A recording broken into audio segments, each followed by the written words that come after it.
Okay, magandang gabi ulit mga kaibigan, ano? At ito po ang inyong lingkod, si Banat PH. At atin pong bibigyang reaksyon ang patungkol nga dito sa interview ni Katunying kay Presidente Bongbong Marcos.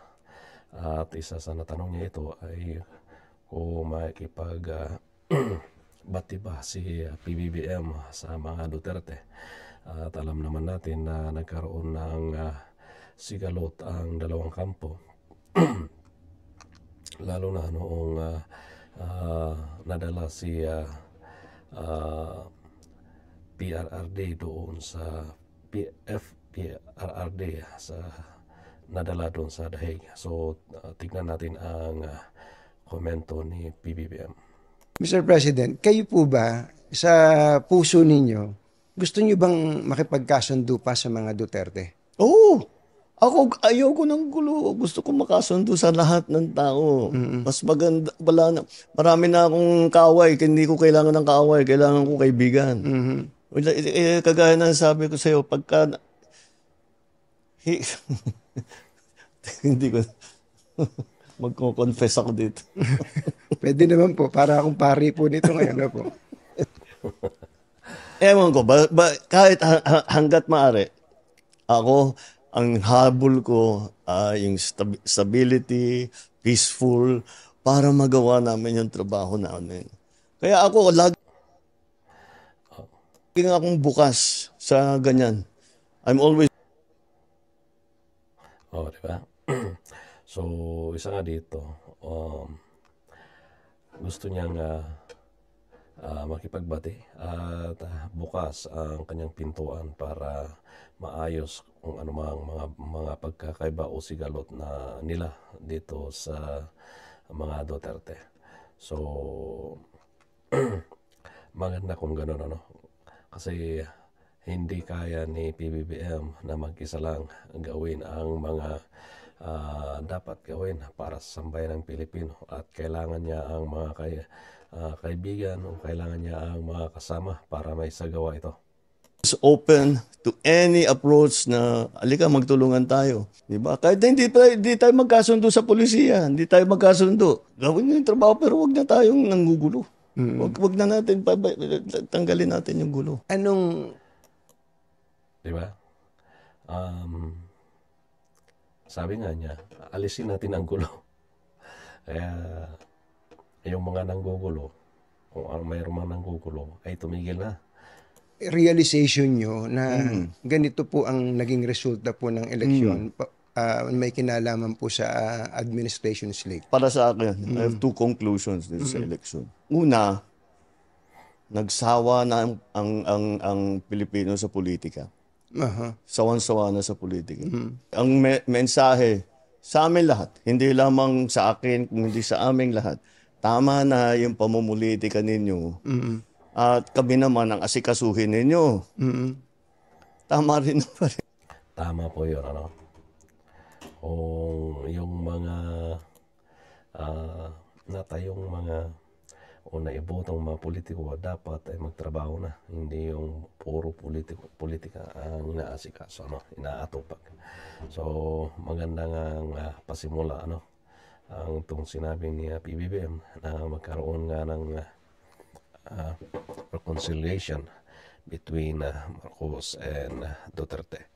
So pakinggan pa natin yung mga ibang mga natakal nila, mga kaibigan.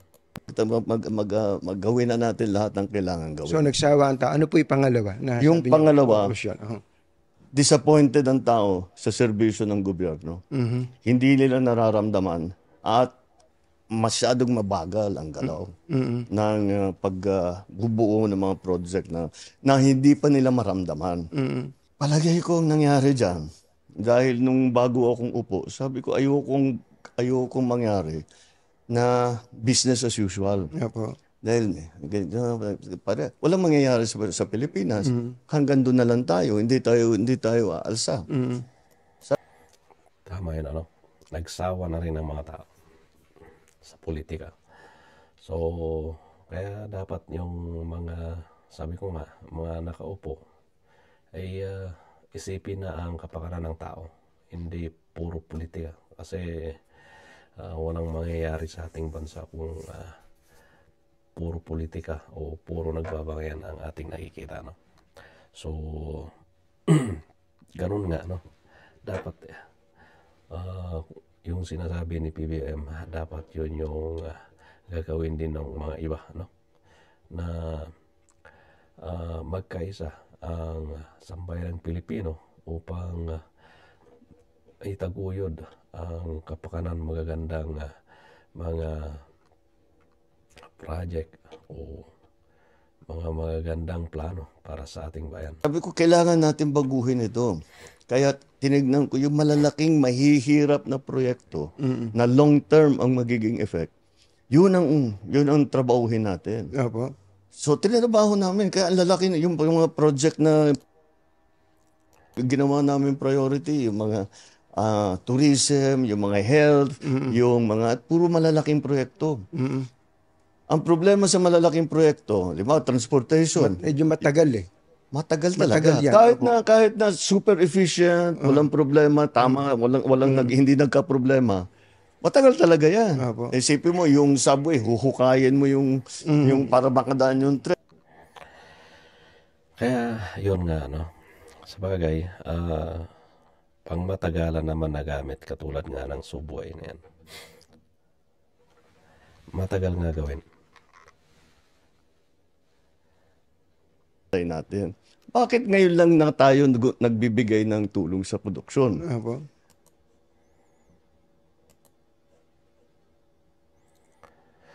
At isa nga dito yung natakel nila yung patungkol dyan sa bigas, no? At natanungan ni Katunying kung bakit ngayon lang nagbenta ng 20 per kilong bigas, no? Nalampasan pa yun noong 2024. Opo. Kaya sa production, dahan-dahan, inaalalay natin. Bakit ngayon lang na tayo nagbibigay ng tulong sa produksyon? Opo. Dahil ang Pilipinas, ang mga opisyal na spoiled. Basta't import lang ng import.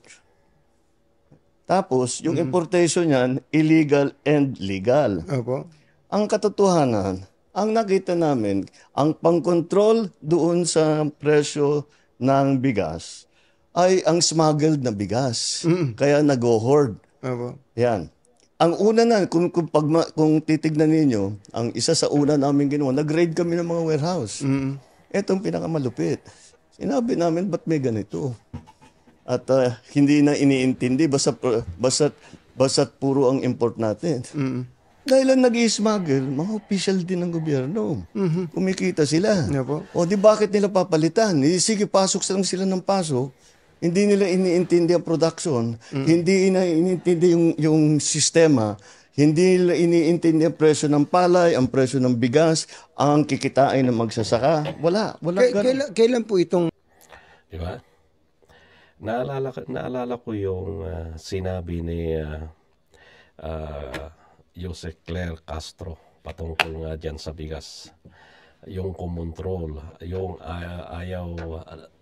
ayaw sa NFA, no? Dapat ang NFA ang hawak ng mga ganyan, pero inayawan nga, no? Ayaw nga ang palusutin. Sino kaya yung senador na yun? Yun ang ano. Yung mga politiko din daw ang walang kontrol sa pagpapasok ng mga bigas. Yung mga politiko na yan, dapat yan ang mahirap na yan. Mga buhaya. Mga buhayang politiko, no? Yan tuloy. Okay. Narinig nyo naman mga kaibigan, yung mga ibang politiko din ang gumagawa ng kahirapan ng mga mayang Pilipino. Kaya, so, sana yung mga napili ng sambayan ng Pilipino na sumunod na uupo ay maayos-ayos, magbago na rin sana. Yun lang mga kaibigan, at gusto ko lang marinig yung mga ibang yung mga sinabi ni PBBM na gusto makipag-reconcile, at yung mga politikong walang pakundangang nagpapasok ng mga bigas na hindi iniisip na maapektuhan yung produksyon din ng mga magsasaka natin dyan sa Pilipinas. Okay, maraming salamat and God bless you all.